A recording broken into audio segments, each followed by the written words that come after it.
Hi, so our project is about the World War II and in the military, and we're going to be looking over some of the effects. So, for our thing, we're going to be explaining the causes and the effects of the victory of the United States and its allies over the Axis powers. So, we're going to review the factors involved, explain what led to the victory, discuss the economic and social impacts, and then you're going to see some of like the context around World War II. So prior to the war, there was the Great Depression. It was where the economy like crashed down, and then because of lack of jobs and industrial production was at an all-time low because no one could buy anything, and this led to many people like the picture right here where they're just trying to look for jobs and when they're just listing their towns with great desperation. So then President Franklin Delano Roosevelt enacts a New Deal, which was established in 1933 and in 1939, and with the three R's. So it was relief with unemployment and poverty, recovery with programs and subsidies to help relief, and then reform the economy. All right. So for the war, there was some mobilization because uh, Americans on their own couldn't win with just white power. So they called African Americans to also join the war effort. There was a second great migration, but there was some racial discrimination with race riots. Um, but millions of African Americans served in the military with the Double V campaign, which allowed them to. And then there were some Native Americans in the war with Navajo code talkers, and many African Americans also went to the South to job opportunities, and a lot of them also flew the ships over, like the Tuskegee Airmen. All right, so then there's a Japanese internment, which is like one of the Axis powers. There is some espionage from the Japanese, and they were relocated to internment camps. So there's the Executive Order 9006 in 1944, which ordered the Japanese internment, which contained the Issei and Nisei generations. And then this order actually violated the Fifth Amendment, and they declared the relocation constitutional in the Korematsu versus United States case. And then you can see some of the quotes on the right side of the screen where some of people were like feeling that, hey, like the brutal treatment of the Japanese was kind of like unfair and almost like inhumane. So next you had European theater, which is where like what the issue was. So the Allied powers, for context, was America, Great Britain, and the Soviet Union, and then the Axis powers were Germany, Italy, and Japan. And the war was because of Holocaust and fascism. And then some of the main wars were the Battle of Stalingrad, which was a year long in 1942 to 1943, where the German army forced to retreat from the east. And then the Casablanca Conference in 1943, when Winston Churchill and Franklin Delano Roosevelt decided to invade Sicily. And then the Tehran Conference also happened in 1943, where the Allied powers agreed to do the Western invasion on Europe, which is dubbed as D-Day.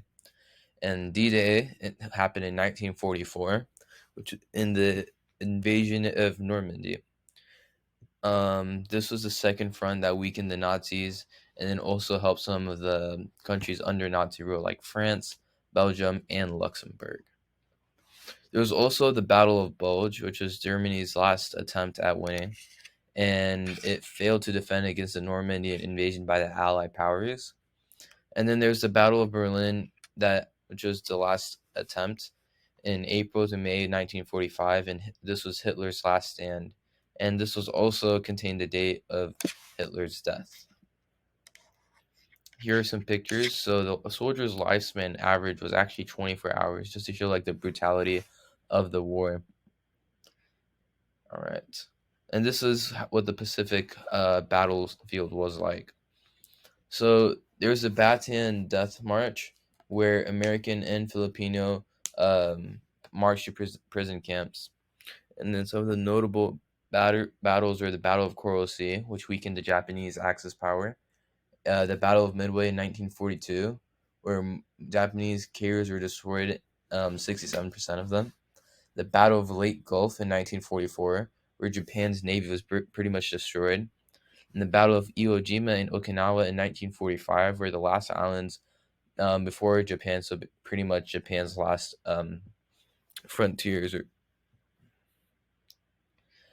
This was also like the most devastating part of the war, and it contributed to nearly twice as many total casualties in Europe. And this was like one of the major American victories that allowed the Axis powers to overcome the Allies. All right, here was again some of like the stuff from the Pacific Theater. There's the firebombing, the island hopping, which is some of like their strategies on how to they weaken the Japanese. There was a Manhattan Project where they're trying to use nuclear weapons, with American and British doing this undercover.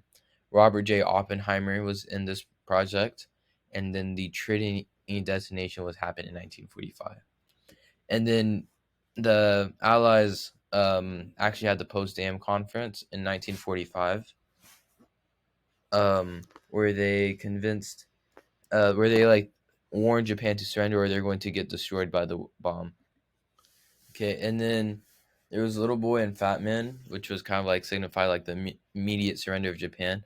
Japan did not want no smoke with that bomb, so they had VJ Day, which was announced in August 15th, and it's official in September 2nd of 1945.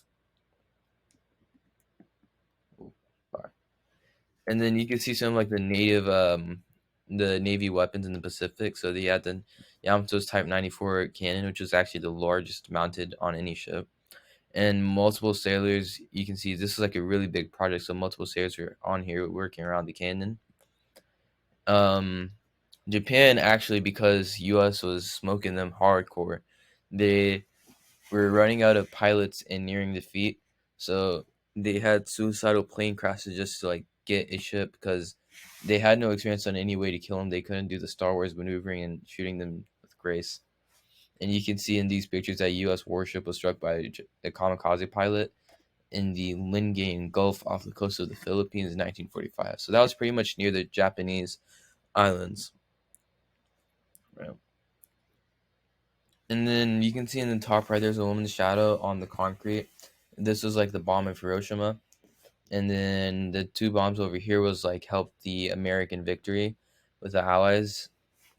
But nuclear weaponry, like the issue with this nuclear weapon race started from here actually, and this eventually led into the Cold War. So these are some of the consequences. The World War II was honestly the single worst global conflict in history. It flattened dozens of countries and then also made the world lose 3% of its population. The war had permanent consequences that we see today, and it wrought massive change to society, culture, our perception of global conflict that we see with like World War III memes and such. And the most immediate consequences were a total of 70 plus million deaths. And then the United States, the UK, and the USSR emerged as global superpowers. And like we said in the last slide, this set the stage for the Cold War due to due to the nuclear race starting from Hiroshima and then American and British with their secret bomb.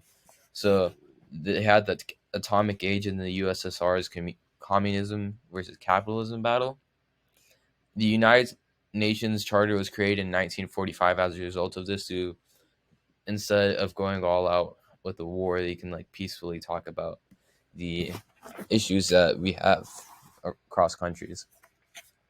And then the Nazis had their punishment through the Nuremberg trials in 1945 to 1946, which basically established a plan of punishment and how to pay back. All right. And then some of the more consequences they had were the Bretton Woods Conference in the United States got economic control. Because of this, the International Monetary Fund (IMF) was established along with the World bank, which shows globalization of money. Colonies gain independence as well, and then unemployment goes up again from the Great Depression, and then baby boom happens again, and suburbans also start growing. More consequences included the GI Bill, which now supports World War II veterans with its own money. This is actually a positive consequence, as now veterans can grow outside and have a career outside of their army, so they aren't just useless. There was also the Interstate Highway Act of 1944, with the highway infrastructure system. This helped facilitate trade, traveling, transportation, and also made it easier to get to jobs. You had the post-war Sun Belt, which helped population and industrial growth. And then there was a shift to political war because now the South and West grew. And then you had progressive moments where they're more active and promptly addressed.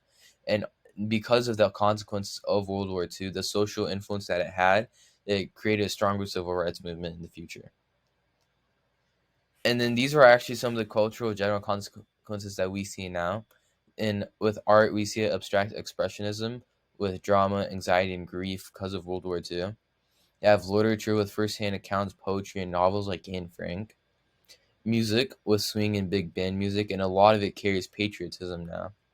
We see films about World War II, like The Boy in the Striped Pajamas. You have science and technology, with radar jet engines, nuclear energy, medicine, and space exploration, and then also NASA, because the United States actually realized that like stronger weapons means an easier win, and they want to create these stronger weapons. And then other countries also caught on to this as well. It was fashion too, with it being practical and more functional. So if you ever need to fight on the fly, you got it. And then you also have architecture being improved with new materials, and you had Italian architecture. And then you also had a lot more of an increase in construction because of such a destruction. All right, and then here are our sources. And that concludes the presentation.